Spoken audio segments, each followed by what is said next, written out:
हमारी धरती ढेर सारे रहस्यों से भरी हुई है और इसके आज भी बहुत सारे ऐसे अजूबे हैं जिनके बारे में पता लगाने में वैज्ञानिकों को कई साल और या फिर इनके पीछे का रीजन आज भी ढूंढ रहे हैं।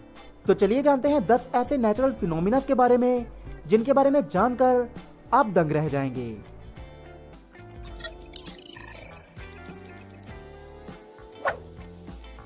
इंडिया के महाराष्ट्र में भीमशंकर वाइल्ड सेंचुरी नाम का एक जंगल है जो कि मानसून के दिनों में रात में चमकता है।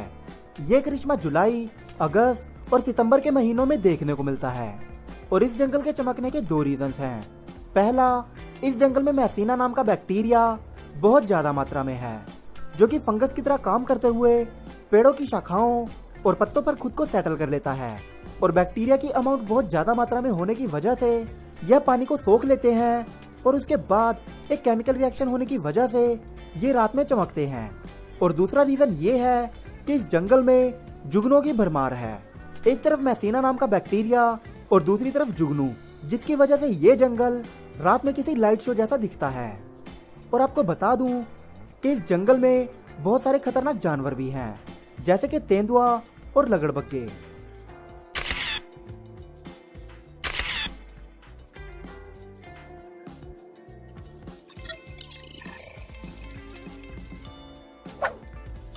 शनाई टिम्पिश्का अमेज़न के जंगलों में बहने वाली एक नदी है, पर यह नदी इतनी भी सिंपल और नॉर्मल नहीं है, क्योंकि ये नदी दुनिया की एकमात्र ऐसी नदी है जिसका पानी हर टाइम उबलता रहता है और पानी का टेम्परेचर 45 डिग्री सेल्सियस से लेकर 100 डिग्री सेल्सियस के बीच रहता है और इसीलिए इस नदी के पानी में किसी भी तरह का जीव नहीं पाया जाता। 6.4 किलोमीटर लंबी और 16 फीट गहरी ये नदी आज भी साइंटिस्ट के लिए एक रहस्य है। अगर नदी के आसपास कोई वोल्केनो या फिर ज्वालामुखी हो तो भी ये करिश्मा हो सकता है, पर इस नदी का सबसे करीबी ज्वालामुखी तकरीबन 650 किलोमीटर से भी ज्यादा दूरी पर है।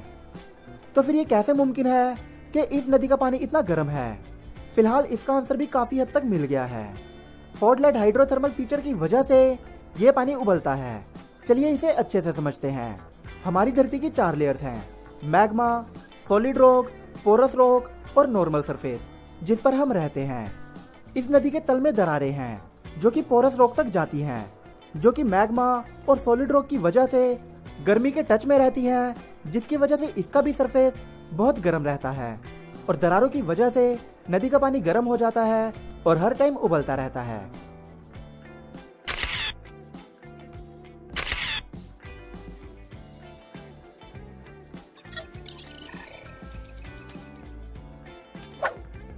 पाँच जुलाई 2001 में इंडिया के केरला में लाल बारिश हुई थी और ये भी माना जाता है कि ये खून की बारिश हुई थी।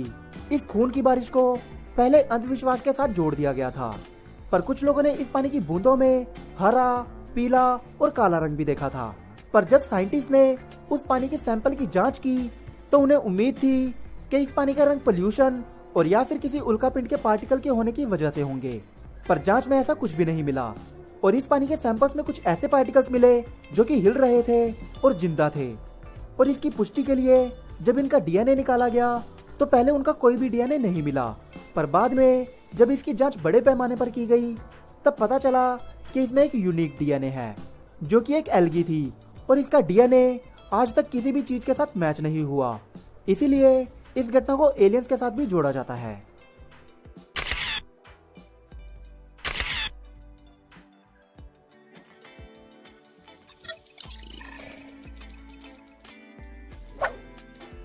रिंगिंग स्टोन्स, जिनके बारे में आपने शायद सुना होगा। अगर नहीं तो आपको बता दूं कि पेंसिल्वेनिया के रिंगिंग रॉक्स पार्क में बहुत सारे पत्थर हैं जो कि बजाने पर इंस्ट्रूमेंट की तरह साउंड करते हैं। और यही नहीं, हर एक पत्थर अलग साउंड करता है और मौसम चेंज होने पर इनका साउंड भी चेंज हो जाता है। ऐसे पत्थर सिर्फ पेंसिल्वेनिया में ही नहीं जबकि और भी जगहों पर पाए जाते हैं, इवन हमारे इंडिया में भी, जिनका यूज बहुत सारे मंदिरों के पिलर बनाने में किया गया है। पर अब आप ये सोच रहे होंगे कि इन पत्थरों में इतनी ब्यूटीफुल साउंड प्रोड्यूस कैसे होती है। एक्चुअली ये चट्टानें डायबेस और आयरन जैसे एक ही तरह के खनिज से बहुत ज्यादा मात्रा में बनी हुई हैं और बार बार इन चट्टानों पर मारने पर साउंड फ्रीक्वेंसीज पत्थर के अंदर ही बहुत देर तक घूमती रहती है, जिससे कि ये चट्टानें लिविंग रॉक्स में कन्वर्ट हो गई हैं।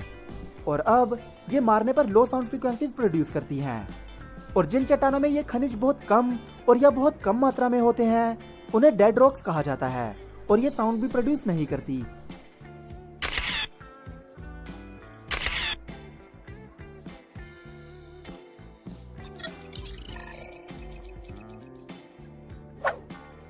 ज्वालामुखी में से लावा निकलते आपने देखा और या फिर सुना होगा, पर क्या आपने ज्वालामुखी में बिजली गड़कने के बारे में सोचा है?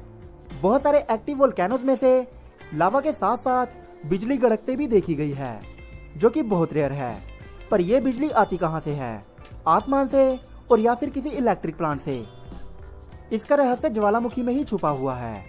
जब ज्वालामुखी में विस्फोट होता है तब ऐसे में हाई प्रेशर क्रिएट होता है, जिसमें positive electric molecules negative molecule से हाई प्रेशर के चलते बहुत दूर दूर हो जाते हैं और जब ये एक दूसरे को अट्रैक्ट करते हैं तब ऐसे में बिजली कड़कती है।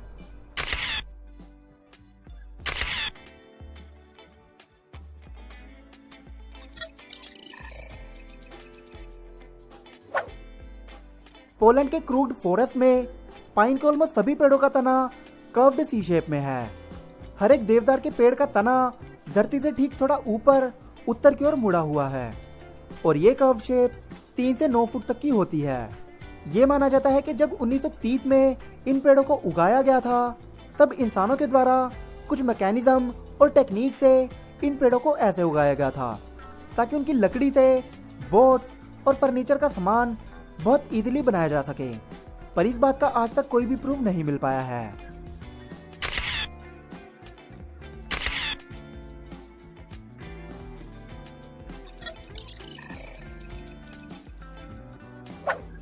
मोन्टेग्रो के एक छोटे से गांव डिंसा में एक मलबरी ट्री है जो कि बारिश के दिनों में झरने जैसा बन जाता है और इसके तने के होल में से पानी निकलने लगता है और ऐसा इस पेड़ में तकरीबन 25 सालों से हो रहा है।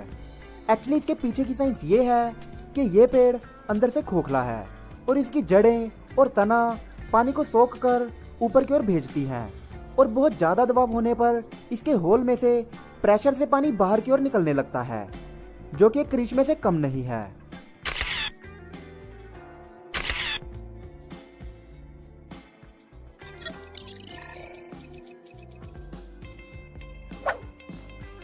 द पेट्रीफाइंग वेल, जो कि इंग्लैंड में स्थित एक गुफा मदर शिप्टन केव में है और ये कुआं किसी अजूबे से कम नहीं है, क्योंकि इस कुएं में एक यूनिक एबिलिटी है जिससे कि ये चीजों को पत्थर में कन्वर्ट कर देता है।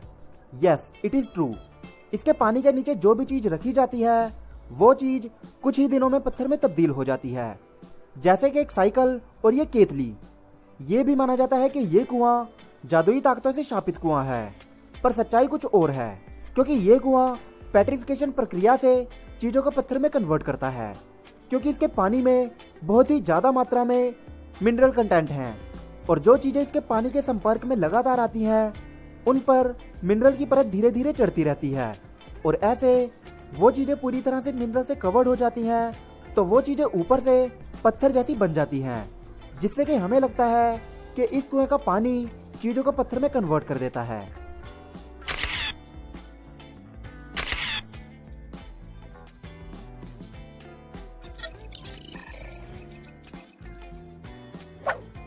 यूएसए की डेथ वैली में पत्थर अपने आप चलते हैं। जी हाँ, मैं मजाक नहीं कर रहा। अगर पत्थर को एक जगह पर रखा जाए तो वो बिना किसी इंसान या जानवर की सहायता से एक जगह से दूसरी जगह पर निशान छोड़ते हुए पहुंच जाते हैं। पर ऐसा कैसे, आप यही सोच रहे होंगे। एक्चुअली इसके पीछे भी एक साइंस है। पहली बात, इस प्रोसीजर को काफी टाइम लगता है और दूसरा, डेथ वैली में जब बारिश होती है तो वहाँ का एटमॉस्फेयर बहुत ज्यादा ठंडा होने की वजह से पानी से बहुत पतली सी लेयर बर्फ की बन जाती है और जब ये बर्फ की लेयर पत्थरों के नीचे आ जाती है तो हवा से पिघलती है तो पत्थर आगे की ओर मूव करता है और ऐसा बार बार होने की वजह से छोटे पत्थर आगे की ओर मूव होते जाते हैं, जिससे कि ये पत्थर ऐसे लगते हैं जैसे खुद ब खुद चलते हों। पर बड़े पत्थर कैसे मूव होते हैं इस बात का पता अभी तक नहीं चला और शायद इनके पीछे भी सेम साइंस हो, पर अभी तक इस बात का कोई भी खुलासा नहीं कर पाया है कि बड़े पत्थर एक जगह से दूसरी जगह कैसे मूव होते हैं। तो आज के वीडियो में बस इतना ही। आपको कौन सा फैक्ट अच्छा लगा मुझे कमेंट करके जरूर बताएं। आप मुझे इंस्टा और फेसबुक पर भी फॉलो कर सकते हैं, जिनका लिंक आपको डिस्क्रिप्शन में मिल जाएगा। तो जल्दी मिलते हैं नए वीडियो के साथ, तब तक के लिए please like and subscribe my channel. Good bye, take care.